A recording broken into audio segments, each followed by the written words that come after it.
사랑하는 성도 여러분, 한 주간 영적 전쟁에서 승리하셨습니까? 우리는 지난주에 영적 전쟁에 대해서 영적 전쟁의 대상이 누구인가?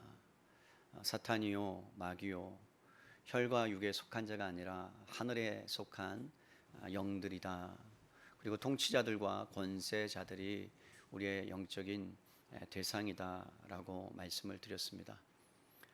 그럼에도 불구하고 이러한 영적인 전쟁은 사탄과의 싸움이긴 하지만 사탄이 우리를 유혹하고 미혹하고 또 우리를 넘어뜨릴 때에 결국에는 우리가 그 유혹을 받아들이고 미혹을 받아들이기 때문에 우리가 넘어지게 되고 실패할 수밖에 없다라는 것이 성경이 우리에게 들려주는 권면의 말씀이고 또 경고의 말씀입니다. 그러므로 여러분, 영적 전쟁이란 것은 한마디로 말씀드리면 내가 주인이 될 것이냐 아니면 하나님께서 주인이 될 것이냐의 싸움이 영적 전쟁이에요.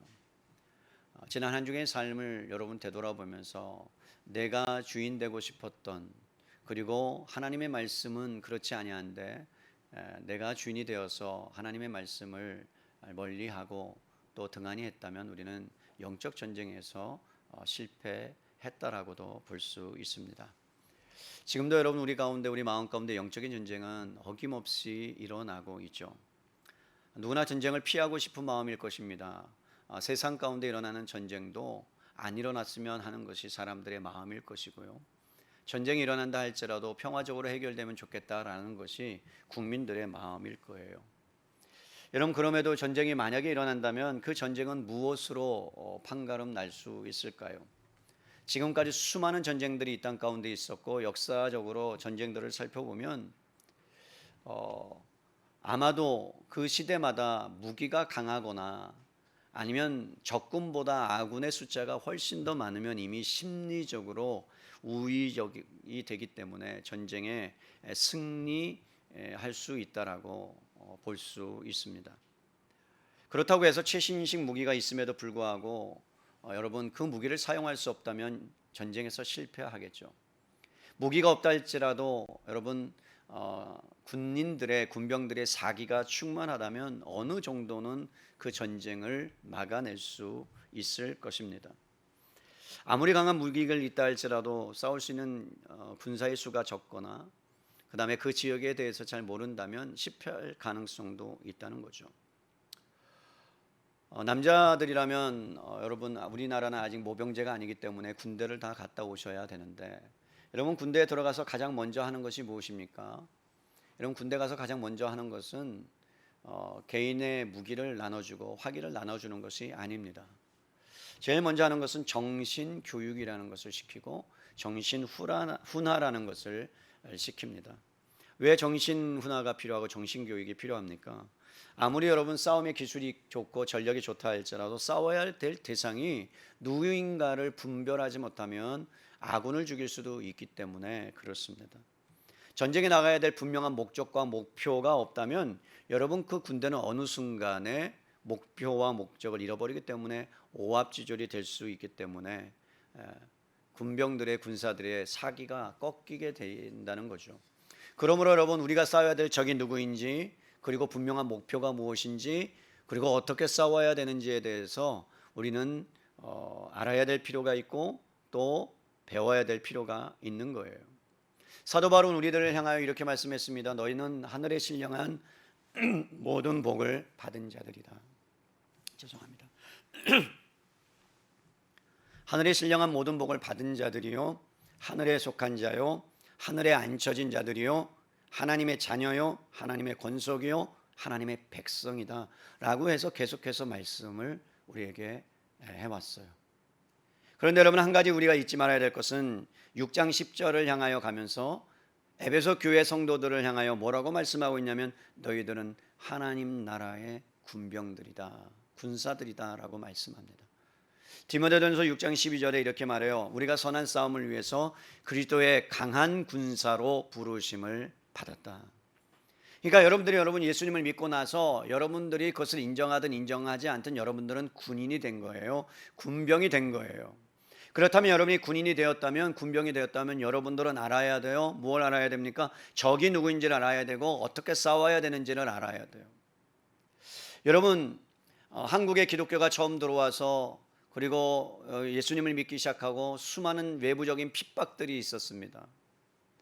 순교를 할 수밖에 없는 상황들이 있었고, 예수 믿는 것 때문에 여러분 그러니까 가문이 멸문당하는 일들이 있었죠. 출세길이 막혔습니다. 한국도 마찬가지입니다.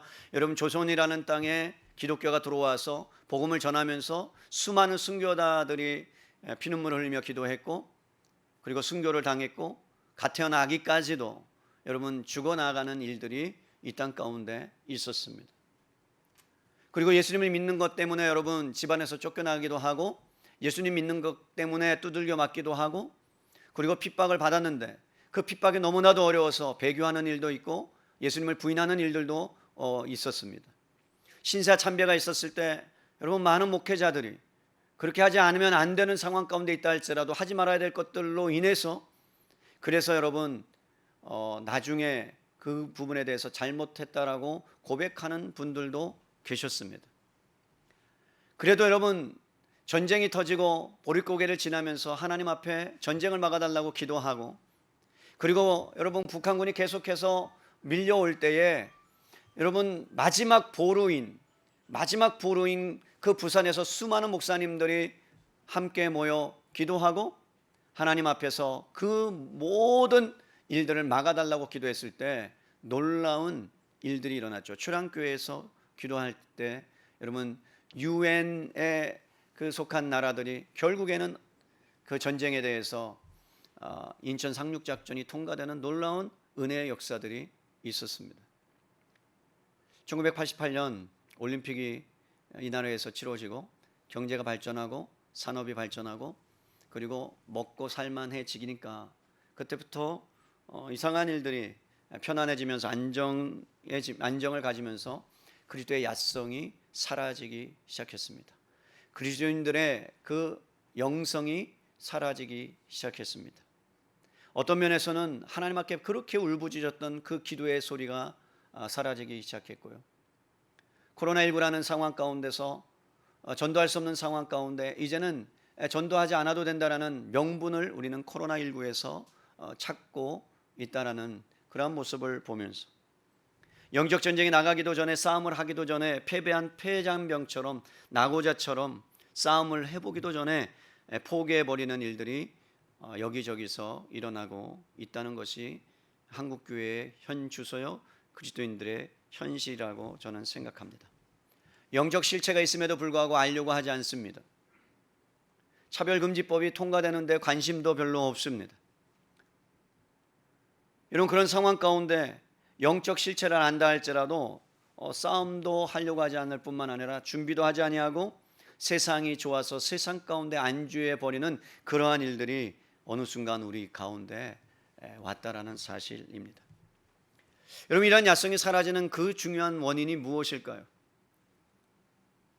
왜 성도들이 그렇게 빈약해지고 힘없어지고 나약해지고 교회가 처절하게 이렇게까지 세상 가운데 짓밟히며 살아갈 수밖에 없을까요? 교회가 거룩하고 음부의 권세가 해를 여러분 해하지 못한다라는 그 예수님의 마태복음 16장 16절로 19절에 있는 말씀처럼 하나님이 교회를 세웠고 예수 그리스도가 교회의 주인이고 머리가 되셨다면 마땅히 교회는 교회다운 모습을 드러내고 나타내고 세상 가운데 보여야 됨에도 불구하고 이제는 사단의 밥이 된 것처럼 그렇게 힘없이 주저앉아 있는 그러한 모습이 오늘날의 모습이 아닌가. 너무 비관적입니까? 그럼에도 불구하고 저는 오늘 바울 사도 선생님의 말씀을 통해서 결코 비관적이지 않음을 여러분과 함께 나누려고 하는 거예요. 여러분, 한국교회의 가장 큰 야성이 사라진 이유 가운데 하나가 저는 생각하지 않는 것 때문이다라고 말씀드리고 싶어요. 어떤 훈련이 빠져 있냐면 생각하는 훈련을 하지 않습니다. 수많은 말씀들이 홍수처럼 이 땅 가운데 유튜브를 틀면 수많은 말씀들이 들려오고 유명한 목회자의 말씀, 그렇지 않은 목회자의 말씀을 여기저기 들으면서 여러분, 그 말씀이 과연 성경과 맞는가? 성경에서 하는 말씀이 진짜 그분이 그대로 성경대로 선포하고 있는가? 그것을 생각하지 않는다는 거예요. 그렇기 때문에 우리는 생각하지 않기 때문에 여러분, 영적인 전쟁에서 실패할 수밖에 없는 거예요. 예수님이 이 땅에 오셔서 여러분 공생애 3년 반을 사시면서 마태, 마가, 누가, 요한이 예수님의 공생애를 리얼하게 복음서에 기록해 놓았습니다. 예수님이 이 땅에 오셔서 3대 사역을 하셨어요. 그게 뭐예요? 여러분, 가르치는 사역이요, 치유하는 사역이요, 그리고 또 하나는 뭐예요? 가르치고 치유하고 전도하는 사역을 하셨어요. 그 중에 가장 많이 제자들에게 할애한 것이 뭐냐면 가르치는 사역입니다. 예수님이 3년 반이란 시간 동안 여러분 제자들을 다니면서 여기저기 다니셨어요. 그러면서 여러분 말씀을 전하십니다. 비유를 하십니다. 이러면서 한 번은 공중에 나는 새를 보라고 말씀하시는 거예요. 공중에 나는 새를 보라. 우리는 딱 보면서 참새구나, 잡아먹어야 되겠다, 이러면 그렇게 생각할 수 없잖아요. 왜 새를 보라고 하셨을까? 들의 백합화를 왜 보라고 하셨을까? 예수님은 왜 무엇 때문에 들의 백합화를 보고 무엇을 깨달으라고 하셨을까? 공중의 새를 보라고 하신 그 의미가 무엇일까? 한마디로 말하면 생각하라는 거예요. 공중의 새를 먹이지도 않는다, 입히지도 않는다. 근데 살아있잖아. 그가 살아가잖아. 그럼 내가 너를 하나님의 자녀로 불렀다면 내가 공중의 새보다 더 귀한 예수님의 핏값으로 주고 산 너희를 그렇게 내가 보장하지 않겠니? 도와주지 않겠니? 책임지지 않겠니? 내가 너의 아버지야. 육신의 아버지도 누가 빵을 달라고 하는데 돌을 줄 거며, 생선을 달라고 하는데 뱀을 줄 사람이 누가 있겠니? 내가 너의 아버지야라고 여러분 그 말씀을 전하신 이유는 제발 생각하는 삶을 살라라고 우리에게 말씀하시는 거예요. 여러분, 영적 전쟁에 있어서 여러분이 알아야 될 것은 중립은 없다는 겁니다. 중립은 없어요. 하나님 편에 서든지 아니면 사단의 편에 서든지. 마태복음 12장 30절에 이렇게 말씀해요. 나와 함께 하지 않는 자는 나를 반대하는 자다. 여러분, 너무 충격적인 말씀 아니에요? 하나님 편에 서지 않는 자는 곧 사탄의 편에 선 자다라는 거예요. 여러분, 그리스도인들은 영적으로 각성하지 아니하고 무사안이란 주의에 빠져 있는 것 자체가 악이라고 성경은 말씀합니다. 나도 모르는 사이에 여러분 하나님 편에 서지 아니하면 우리는 중립에 서는 것이 아니라 어떻게 해요? 사탄의 편에 결국 설 수밖에 없는, 공격에 넘어질 수밖에 없는 그러한 자들이라는 것을 성경은 우리에게 분명히 말씀하고 있다는 거죠. 구약 성경에 여러분이 잘 아는 대로 여러분 엘리야 선지자가 850명의 아세라 바알신을 섬기는 사람들과 앞에서 그들과 영적인 대결을 합니다. 이스라엘 백성이 지켜보고 있습니다. 그러면서 하는 말이 뭐예요? 너는 오늘날 하나님을 택할 것인지 그렇지 않을 것인지 결정하라, 이 말이에요. 중립은 없다, 이 말입니다. 그런데 사람들이 어떻게 합니까? 주저주저 합니다. 왜요? 바알과 아세라 신이 농사의 신, 여러분 풍요의 신이었거든요. 그것에 찌들어 있었거든요. 세상이 좋았거든요. 세상의 쾌락이, 세상이 주는 것이, 달콤함이, 유혹이 너무나 좋았거든요. 주저주저 하는 거예요. 그러면서 여러분 마지막까지 선택을 보류합니다. 그것이 인간이란 말이에요. 하나님께서 우리를 그리스도의 군사로 불렀다면 여러분 무엇이 영적인 전쟁인지를 우리는 제대로 알아야 되고, 그리고 영적인 전쟁의 실체를 알았다면 두려워할 필요가 없는데 우리는 두려워하면서 그 영적인 전쟁에 나아가고 있다는 거죠. 오늘 바울은 우리에게 영적인 전쟁에 대해서 말씀하면서 두려워하지 않아야 될, 그리고 전쟁에서 여러분 우리가 실제적인 전쟁에 나갈 때 두려워하면 이미 그 전쟁은 패할 수밖에 없는 겁니다. 우리는 영적인 전쟁에서 승리하기 위해서는 무엇이 필요하냐? 용기가 필요해요. 야성이 필요해요. 담대하게 싸움을 해야 될 장비, 무기도 필요합니다. 그러나 그것보다 먼저 정신적인 무장을 하셔야 합니다. 오늘날의 시대는요, 사탄이 여러 가지로 여러분들을 공격합니다. 혼미케 합니다. 무엇이 진리인지 가려질 것입니다. 여러분, 충격적인 것은 요한계시록에 보면 바벨론 성이 등장하면서 사탄이 마지막 때가 되면 어떤 일을 행할 거냐? 여러분, 놀라운 일을 행한대요. 어떤 놀라운? 죽은 자를 살리는 일도 행합니다. 기적을 베풉니다. 그것을 보고 넘어가지 않을 사람이 없다라는 거예요. 그러한 일이 적그리스도가 여러분 곧 등장하고 나타나서 이 세상을 혼미케 하고 믿는 사람들을 유혹하고 그리고 믿지 않는 사람들은 더불어 계속해서 믿지 못하도록 만드는 그러한 일들이 일어날 때 우리는 영적 싸움에서 어떻게 담대하게 싸워 나가 이길 수 있을까? 오늘 10절 말씀입니다. 10절 말씀 보겠습니다. 끝으로 너희가 주 안에서와 그의 힘의 능력으로 강건하여지고. 여러분 어디 안에서라고 되어 있어요? 주 안에서. 여러분 주님 안에서 우리는 강건하여질 수 있다. 여기서 강건하여지다라는 것은 우리가 먼저 노력해서 되는 것이 아니에요. 여기서 강건하여지다라는 것은 어떤 누군가가 우리로 하여금 강건하게 만들어준다는 말씀이에요. 그러니까 여러분 영적인 전쟁에 우리가 이겨나갈 수 있는 비결, 승리는 무엇이냐면 나로부터가 아니라 결국은 주님 안에 있느냐 있지 않느냐의 싸움이라는 거예요. 성경은 우리에게 말씀합니다. 우리 그리스도인들의 힘의 근원이 군대의 힘이 여러분 있는 것이 아니라 예수 그리스도 안에 그 힘의 능력이 있다라는 거예요. 다른 말로 할게요. 예수 그리스도 안에 있지 아니하면 하나님의 능력을 소유하지 않기 때문에 어떤 힘도 어떤 능력도 발휘할 수 없다라는 것이 성경이 우리에게 말씀하는 거예요. 여러분들이 아무리 물질의 유혹을 이기고 싶어도 이길 수가 없어요. 하나님 그리스도 안에 있지 아니하면. 여러분들이 모든 쾌락의 중독의 모든 유혹을 여러분들의 힘으로 내가 한번 이겨버리라 하는 순간에 여러분 넘어질 수밖에 없어요. 그건 다 여러분 경험해 본 사실이에요. 여러분들이 다 경험해 봤을 거예요. 아무리 내가 물질의 노예가 되고 싶지 않아도, 여러분 세상의 쾌락의 노예가 되고 싶지 않아도요, 내가 그것을 끊고자 한다 할지라도 끊어지지 않습니다. 벌써 끊어졌으면 끊어졌을 거예요. 성경이 우리에게 말씀하는 것은 무엇입니까? 어떤 힘도 안 된다, 어떤 능력도 안 된다. 그리스도인들은 그리스도 안에 머물러야만 그 영적인 전쟁에서 승리할 수 있다.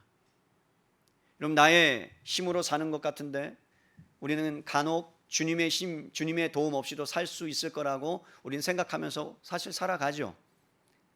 그렇지 않습니까? 우리는 주님의 도움이 없이도 살아갈 수 있는 것처럼 생각하면서 살아가요. 거기에 문제가 있는 거예요. 그냥 밥을 먹고 일상생활하고 직장생활하고 그 다음에 학교도 가고 직장도 가고 주님 의지하지 않아도 의식하지 않아도 내 생명이 보존되어 있으니까 나는 살아있구나 라고 생각하면서 살아갑니다. 그런데 결국은 어느 순간에 그 사람은 메말라지기 시작하고 그리고 뼈만 남게 되고 앙상한 가지만 남게 되고 결국은 생명이 차단되어 죽게 된다는 것이 오늘 본문 성경의 진리예요.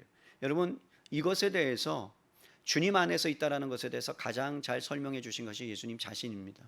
요한복음 15장으로 가보실까요? 요한복음 15장에 가보시면 이런 말씀이 나와요. 여러분들이 잘 아는 말씀이긴 하죠.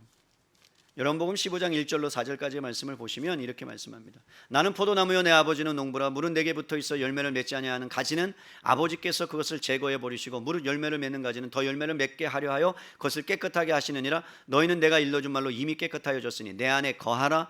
너희 안에 나도 너희 안에 거하리라. 가지가 포도나무에 붙어 있지 아니하면 스스로 열매를 맺을 수 없음 같이 너희도 내 안에 있지 아니하면 그리하리라. 나는 포도나무요 너희는 가지라. 그가 내 안에 내가 그 안에 거하면 사람이 열매를 많이 맺나니 나를 떠나서는 너희가 아무것도 할 수 없습니다. 믿으십니까?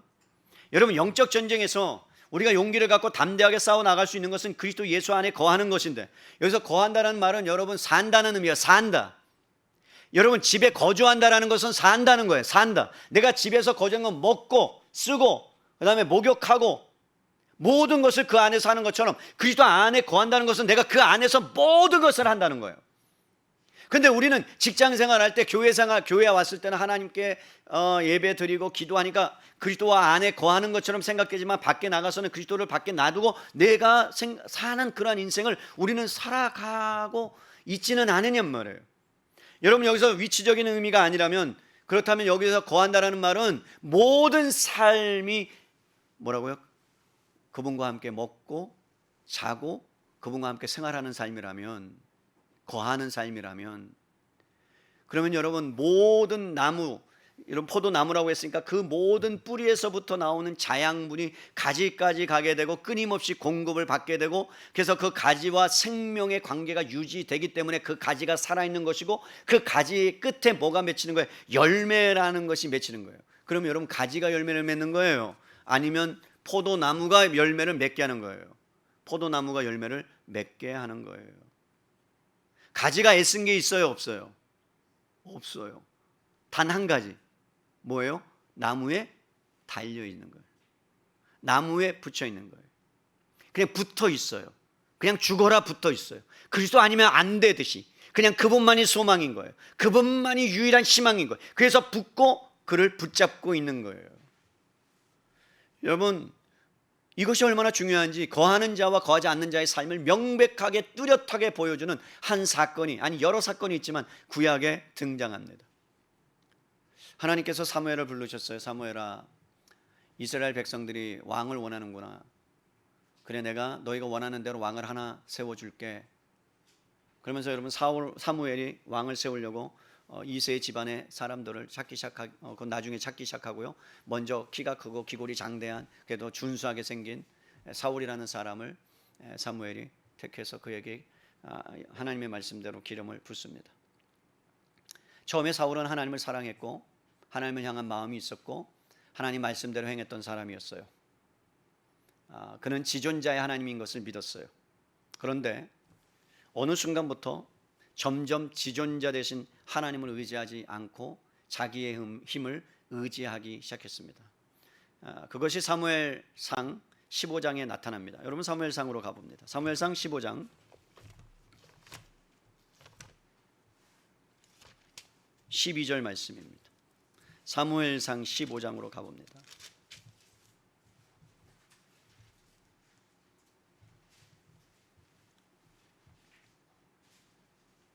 여러분, 사무엘상 15장 보기 전에 사무엘상 14장 47절에 사울이 이스라엘 왕위에 오른 후에 사방에 있는 모든 대적과 모압과 암몬 자손과 에돔과 소바의 왕들과 블레셋 사람들을 쳤는데 향하는 곳마다 이겼고 용감하게 아말렉 사람들을 치고 이스라엘을 그 약탈하는 자들의 손에서 건졌더라. 가는 곳마다 승승장구했어요. 가는 곳마다 전쟁에 이겼어요. 그런데 여러분, 어느 순간에 사무엘 선지자에게 하나님의 말씀이 임합니다. 15장 10절이에요. 여호와의 말씀이 사무엘에게 임하니라. 이르시되 내가 사울을 왕으로 세운 것을 후회하노니 그가 돌이켜 나를 따르지 아니하며 내 명령을 행하지 아니하였음이라 하신지라. 사무엘이 근심하여 온 밤을 여호와께 부르짖느니라. 사무엘이 사울 왕을 세웠는데, 기름을 부었는데, 그가 가는 곳마다 승승장구했는데 어느 순간부터 어떻게 해요? 하나님의 말씀을 따르지 않는 거예요. 말씀대로 행하지 않는 거예요. 그러면서 여러분, 결정적인 것이 12절에 나오죠. 사무엘이 사울을 만나려고 아침에 일찍 일어났더니 어떤 사람이 사무엘에게 말하여 이르되 사울이 갈멜에 이르러 누구를 위하여? 자기를 위하여 기념비를 세우고 발길을 돌려 길갈로 내려갔다 하는지라. 여러분, 하나님께서 승리하게 하셨습니다. 하나님이 나의 편 되십니다. 하나님이 전쟁의 대장이십니다라고 그렇게 고백했던 사울이 어느 순간에 기념비를 세웠는데 사울왕이 했다, 내가 했다라고 자기의 이름을 드높이기 시작했다는 거예요. 이스라엘 백성은 어떤 사람, 여러분, 하나님 어떤 분으로 여겼느냐면 15장 29절로 가보세요. 15장 29절에 이렇게 말씀합니다. 이스라엘의 지존자는 거짓이나 병개함이 없으시니 그는 사람이 아니시므로 결코 병개하지 않으심이다. 무슨 얘기예요? 여기서 지존자라는 것은 무슨 뜻이냐면요, 이스라엘의 온 능력은, 이스라엘의 온 힘은 하나님으로부터 옵니다 라는 고백이에요. 그러니까 여러분, 사무엘 선지자도 사울도 처음에는 하나님을 이스라엘의 지존자, 이스라엘의 힘이요 능력입니다 라고 고백했던 그가 어느 순간에 교만이라는 싹이 그 안에서부터 올라오기 시작하더니 자기가 왕이 되고 하나님을 이스라엘 왕에서 밀어내기 시작하고 자기가 여러분 왕의 자리를 차지하고 그 나라를 다스리기 시작하는 거죠.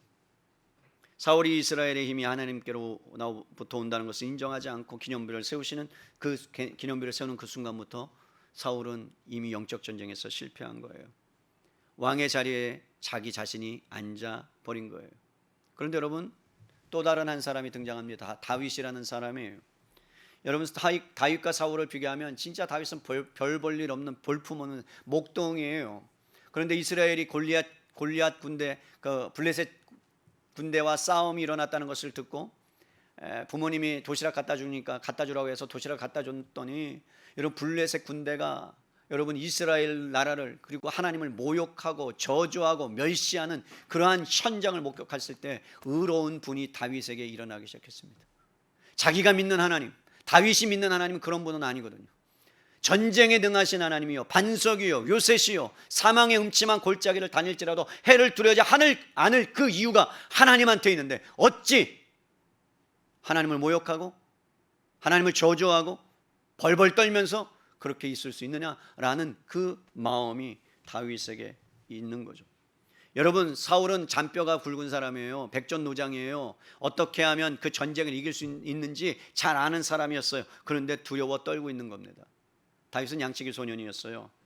아무것도 잘 몰랐어요.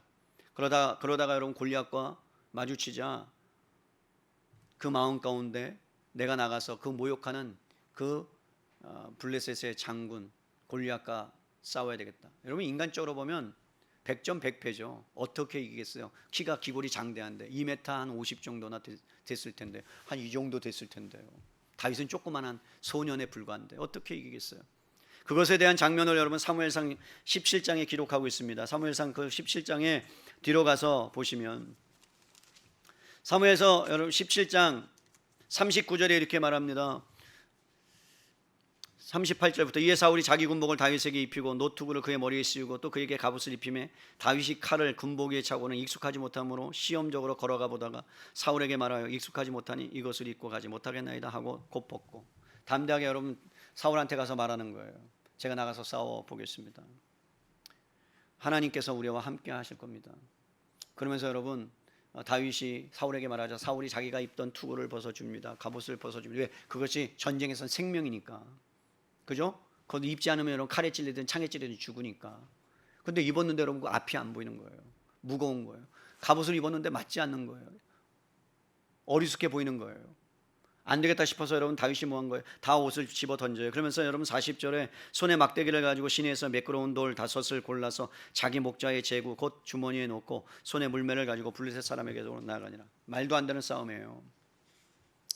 돌멩이 5개. 여러분 총 들고 있는데 조그만한 장난감 칼 들고 가서 싸우는 거예요. 야 이거 봐라 뭐 이런 거예요. 애들하고 저하고 싸우면 누가 이겨요? 제가 져주는 것 뿐이죠. 근데 저는 안 져요. 애들하고 싸워도 이겨요. 제가 이기고야 말리라. 여러분 애들하고 싸우면 제가 이겨요. 우리 주일학교 아이들하고 웬만한 아이들은 다 이겨요. 중학교 아이들은 잘 모르겠어요. 중학교는 어디로 튈 줄 몰라서 잘 모르겠어요. 그런데 웬만하면 다 이겨요. 상대가 안 되는 거예요. 게임이 안 되는 거예요. 그런 상황이에요. 전쟁의 경험도 없어요. 다윗은요. 골리앗을 이길 수 없다는 것을 누구나 다 잘 알고 있었을 거예요. 사람들이 다 봤어요. 야 이게 게임이 되겠니? 말도 안 되는 싸움이다 라고 생각했을 거예요. 그런데 여러분 다윗 마음 안에는 뭐가 있었어요? 지존자의 하나님이 있었어요. 뭐라고요? 자기가 나가면 진다는 것 뻔히 알고 있었어요. 그러나 내 뒤에는 이스라엘의 힘의 근원이신 하나님이 있다는 것을 다윗은 굳게 믿었어요. 그리고 이렇게 선포해요. 너는 칼과 단창으로 내게 나오지만 나는 만군의 여호와야, 하나님 여호와의 이름으로 내가 너한테 간다. 여러분 그 마음을 다윗이 시편 144편에 고스란히 기록해 놨습니다. 시편 144편으로 가보세요. 다윗이 믿었던 하나님이 어떤 하나님인가? 구약성경 907페이지예요. 시편 144편 1절에 나의 반석이신 여호와를 찬송하리로다. 그가 내 손을 가르쳐 싸우게 하시며 손가락을 가르쳐 전쟁에게 하시는도다. 여러분 무슨 말씀이에요? 비록 내가 막대기를 갖고 그 다음에 돌물매를 갖고 내가 나가지만 내가 전쟁에 나가기 전에 하나님이 나에게 그 모든 것을 가르쳐 주셨다는 거예요. 전쟁의 싸움은 혈과 육에 속한 것이 아니라 주 안에 그의 힘의 능력으로만 이길 수 있다. 그것이 여호와 만군의 하나님 여호와의 이름이에요. 다윗이 그것을 붙잡았다는 거예요. 그것을 붙잡고 나가서 싸울 때에 하나님께서 그에게 역사하셔서 골리앗을 이길 수 있는 힘을, 능력을 베풀어 주신 줄로 믿습니다. 그러면서 여러분 고백해요. 맨 마지막에 144편 15절에 이러한 백성은 복이 있나니 여호와를 자기 하나님으로 삼는 백성은 뭐라고요? 복이 있도다. 그러니까 하나님을 나의 하나님으로 사는 인생이 복이 있다는 거예요. 사울은 버렸단 말이에요. 하나님을 뭐라고요? 버렸다고. 사울은 반심이었어요. 그러나 다윗은 전심이었어요. 하나님을 자기의 백성으로 삼는, 그래서 하나님께서 그 사람이 힘이 되어 주신 것을 다윗이 알았기 때문에 하나님께서는 다윗이 나간 싸움이 아니라 대장 되신 하나님께서 다윗과 함께 싸워 주셔서 그 도구를 사용하신 것 뿐이에요. 사랑하는 성도 여러분, 가지가 포도나무에 붙어 있어야 사는 것처럼 우리가 예수 그리스도 안에 거해야만 하나님으로부터 오는 생명이, 그로부터 오는 능력이, 그로부터 오는 실학이, 그로부터 오는 여러분 소망이, 그로부터 오는 놀라운 역사를 우리는 경험하게 되는 거예요. 그래서 여러분 우리는 뿌리로부터, 나무로부터 그의 힘이 공급된다는 것을 배워야 합니다. 그것을 여러분 믿으십니까? 그런데 우리는 그 힘에 공급하는 방법, 공급을 받는 것을 잘 몰라요. 문제는 그거예요. 하나님을 찬양합니다. 하나님의 말씀을 듣습니다. 예배를 합니다. 그런데 막상 하나님의 도움을 받는 것, 하나님의 힘을 공급받는 것에 대해서는 생각하지도 않을 뿐더러 우리는 잘 모릅니다. 그럼 여러분, 하나님의 힘으로 우리가 어떻게 공급을 받을 수 있겠습니까? 주 안에 있으면 된다고 말씀드렸어요. 주님 안에 있으면 되는 거예요. 그리스도 안에 거하면 되는 거예요. 그분과 사는 거예요. 여러분, 그분과 살면 불편해져요. 그죠? 여러분, 남녀가 각각으로 살다가 같이 결혼하면 불편해져요. 여러분, 불편한 게 더 많아요? 불편하지 않은 게 더 많아요? 인생을 다 초월하셨군요. 인생을, 그래 뭐 불편하든 뭐 하든 그냥 내 인생 내대로 살면 되지. 그러면 불편한 게 더 많아요. 잘 안 맞는 게 더 많아요. 예수님과 함께 여러분 내가 살았다면 그 옛사람의 본성들을 하나하나 거추장스러운 것들을 다 벗어 던져야 되잖아요. 벗어 버려야 되잖아요. 그런데 여러분, 주님 안에 거하지 않으면 주님의 도우심과 힘의 능력을 공급받지 못하잖아요. 그래서 주 안에 거하는 사람만이 생명이 그에게 공급되는 것이고요, 사랑이 그에게 공급되는, 왜? 그 안에 근원이 있으니까.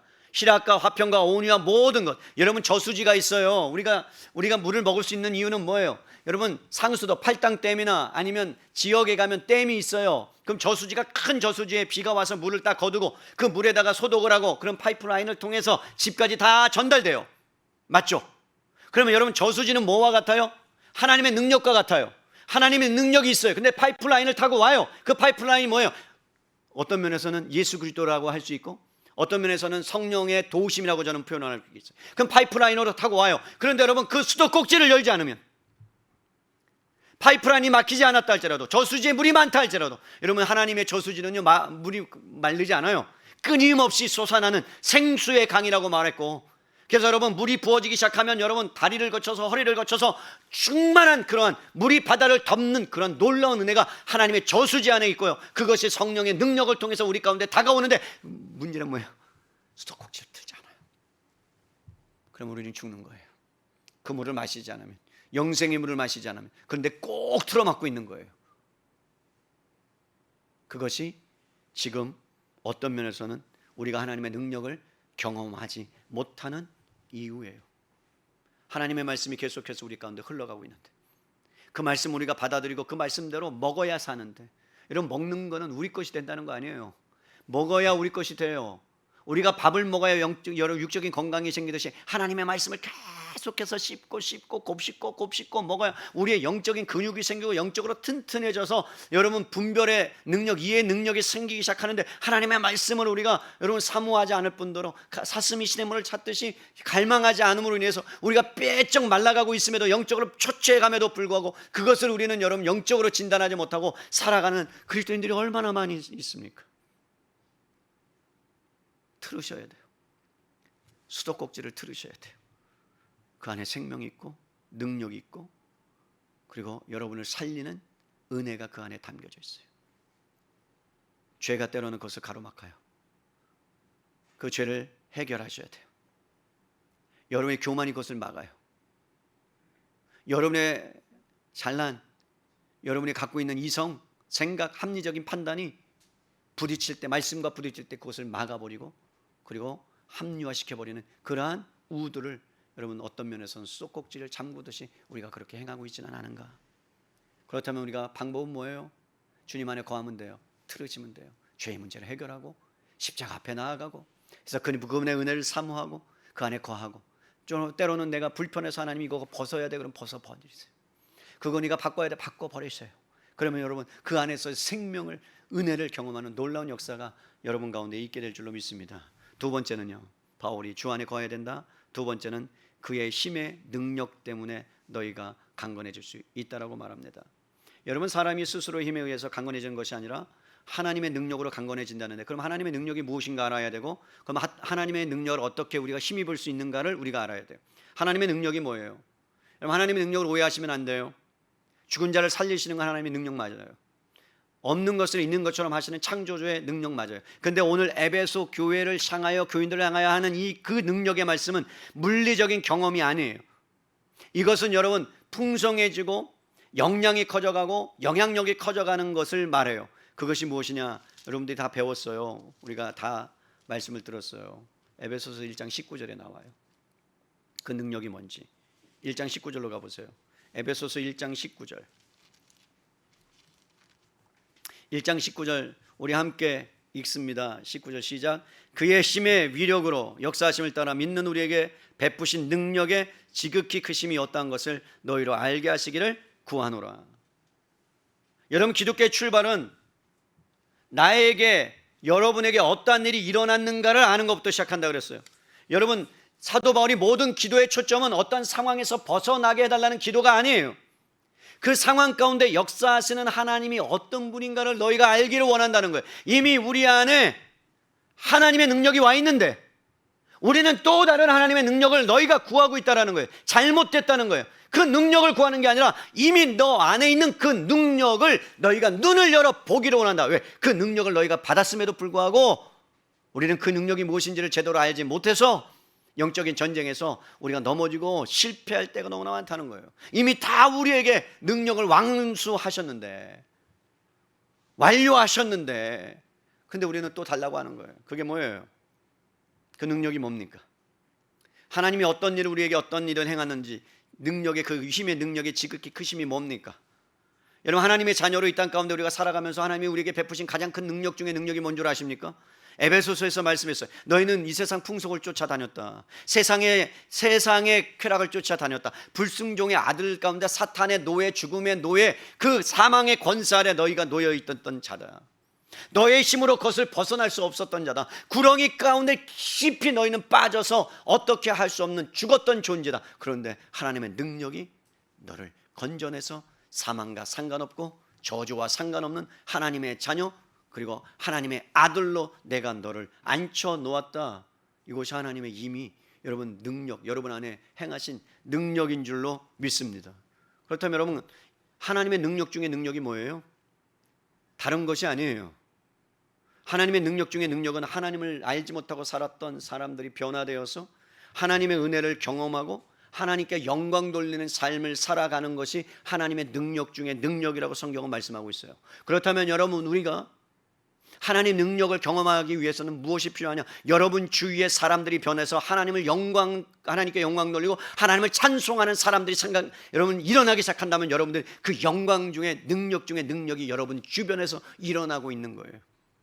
여러분의 기도를 통해서 뭔가가 벗어나는 것이 하나님의 능력을 경험하는 것이 아니라, 그것도 능력 맞습니다. 그러나 그것보다 더 위대한 능력은 뭐냐? 내가 누구인지를 알라. 너의 생명 없는 너를 생명 있는 곳으로 불렀고 하늘에 앉혔고 하나님의 자녀가 되게 했고, 그리고 너를 통해서 이 땅 가운데 하나님의 역사를, 하나님의 능력을 믿지 않는 자들로 하나님께로 돌아오는 일들을 내가 행하는 것이다. 이게 하나님의 능력입니다. 근데 여러분, 이 능력을 어떻게 예수님께서 행하셨어요? 여러분 잘 보세요. 강함은 뭔가 센 것이 강함이 아니더라고요. 이렇게 말해요. 예수님께서 나는 너희를 섬김을 받으러 온 것이 아니라 도리어 섬기려 하고 목숨을 대속물로 주려 왔다. 나는 온유하고 마음이 겸손한 자다. 여러분 진정한 강함은 어디서부터 오느냐? 세상이 말하는 어떤 빽이 있고 능력이 있고 지위가 높은 것에서 오는 것이 아니고요, 온유하고 끝까지 죽을 만큼 겸손한 자들 앞에 사람들이 무릎을 꿇게 되어 있어요. 강함이 아니에요. 때로는 권세 앞에 우리가 무릎을 꿇어요. 세상의 권세 앞에, 세상의 지위를 갖고 있는 사람이 뭐라 그러면 거기에 하기 싫어도 꿇을 때가 있어요. 그런데 진정한 굴복은요, 섬김에서 와요. 어떻게 저렇게, 자기가 지위가 이렇게 높은데 어떻게 저렇게 우리를 섬겨줄 수 있지? 라는 그 섬김 안에서 여러분 강함이 나오는 거예요. 우리가 영적 전쟁에서 어떻게 승리하며 하나님의 능력으로 강건해지느냐? 여러분 기억하세요. 하나님의 능력을 여러분들이 믿으셔야 돼요. 여러분들을 살리신 하나님이라면, 여러분을 죽음에서 다시 부르신 하나님이라면, 여러분들을 죄에서 저주에서 사망과 상관없는 사람으로 하나님의 자녀로 부르신 하나님이라면 이미 여러분들은 하나님의 능력을 경험한 자인 줄로 믿습니다. 그러면 그 하나님을 의지하기만 하면 돼요. 믿고 의지하는 거예요. 실제로 시험을 받을 때나 어려움을 당할 때 하나님을 전적으로 의지하며 살아가는 거예요. 여러분 하나님을 의지한다는 건 다른 것이 아니에요. 그분과 함께 더불어 먹고 그분과 함께 호흡하면서 사는 거예요. 거하는 거예요. 하나님 말씀 안에 거하는 거예요. 그 말씀을 따라 사는 거예요. 성경에 있는 수만 가지의 말씀을 여러분 가운데 약속했다면 그 말씀 하나라도 붙잡고 한번 살아보세요. 그 말씀대로 내가 살지 못하는 그 안타까움 때문에 주님 앞에 기도하면서 그 말씀대로 살겠다라는 하나님 은혜를 베풀어 달라고 기도하면서 그 말씀을 선택하고 그 길대로 가보세요. 때로는 그 길이 험할지라도, 십자가의 길일지라도 나중에 그 길 끝에는 영광의 면류관과 영광의 은혜 상급이 여러분한테 여러분 놓여 있는 줄로 저는 믿습니다. 나의 능력이 아니라 하나님께로부터 능력이 온다. 그래서 이 세상에서 살아가는 데 여러분 필요한 모든 힘과 모든 능력과 권세는요, 하나님께로부터 온다는 사실을 믿을 수 있기를 바랍니다. 그러면 그 은혜, 능력을 하나님께로부터 온다고 그랬는데, 그럼 어떻게 우리가 그 능력을 경험하며 내 것으로 삼을 수 있는가? 참 놀랍게도 하나님은 우리를 사랑하셔서 그 능력을 삼을 수 있는 방법을 우리께 허락해 주셨어요. 그것이 뭐예요? 히브리서 4장 16절 말씀입니다. 히브리서 4장 16절 말씀으로 가보시겠습니다. 히브리서 4장 16절, 여러분들이 너무나 잘 아는 말씀이에요. 우리 찾았으면 히브리서 4장 16절 한 목소리로 읽겠습니다. 시작. 그러므로 우리는 긍휼하심을 받고 때를 따라 돕는 은혜를 얻기 위하여 은혜의 보좌 앞에 담대히 나아갈 것이니라. 여러분 어떻게 하면 된다고요?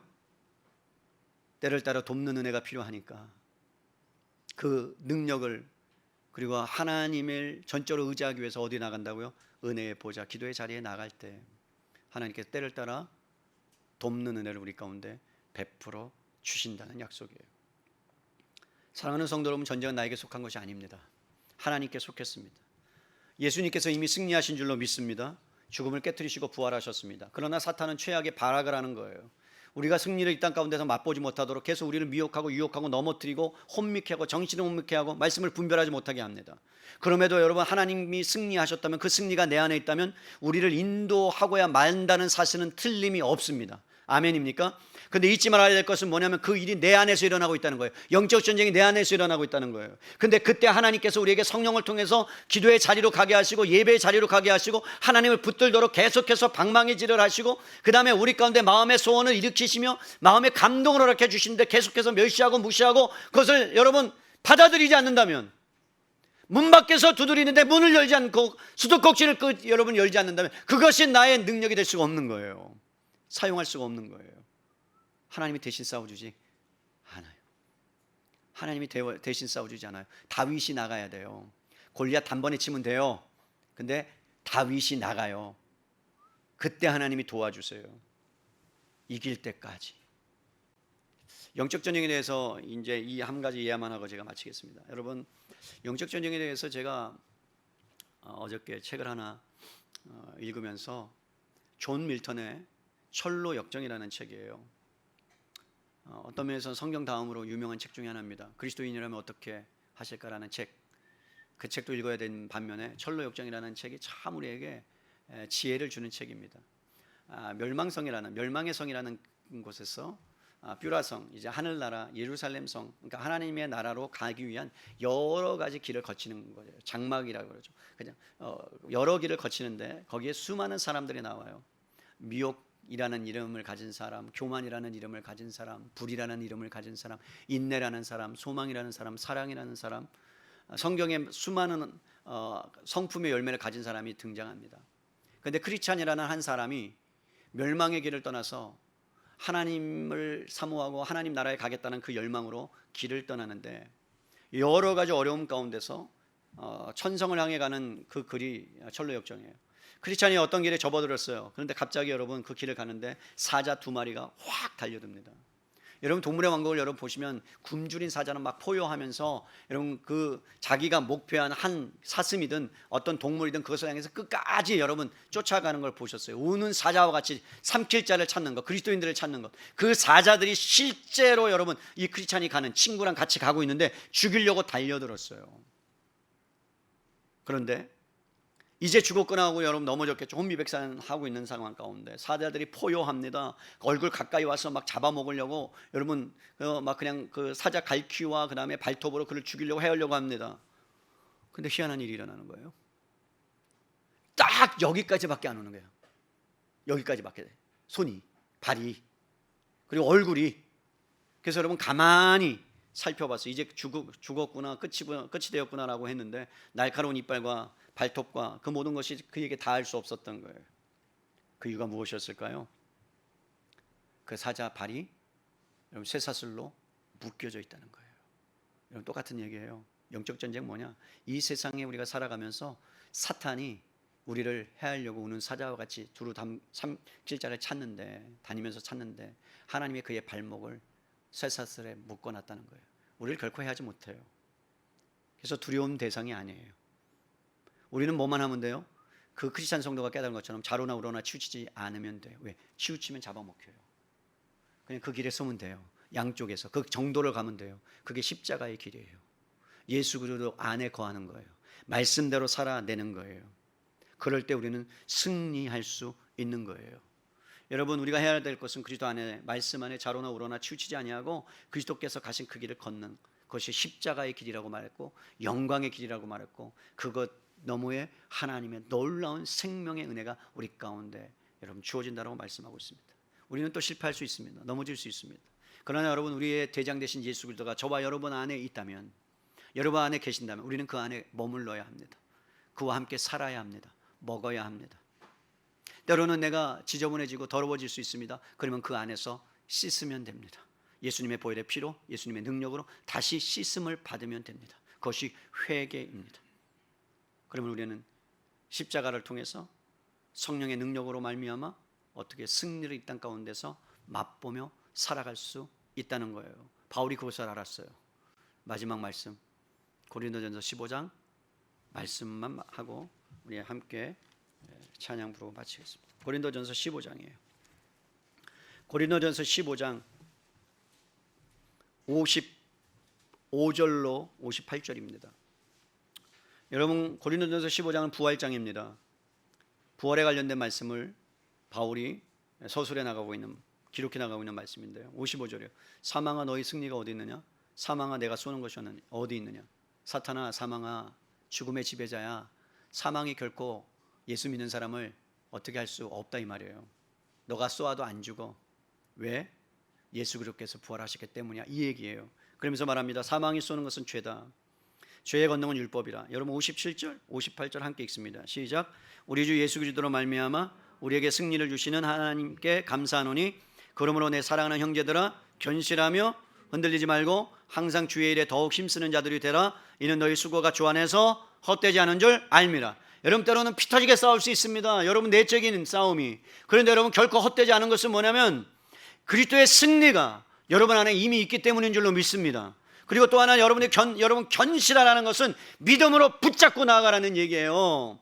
예수님을 의지하라는 얘기예요. 하나님을 의지하라. 왜? 그분이 방패요, 나의 힘이요, 그리고 여러분 안에 모든 것 되시기 때문에. 그렇다면 그분이 우리의 승리를 보장하는 것 아닙니까? 이번 한 주간 여러분의 영적인 싸움에서, 내적인 싸움에서 자로나 우로나 치우치지 않고 그 말씀 안에 거하면서 그 말씀의 은혜를, 과연 살아계신 거 맞구나, 살아있는 말씀 맞구나, 이대로 하니까 정말 맞구나 라는 경험이 여러분 안에 있기를 주님의 이름으로 간절히 축복합니다. 아멘.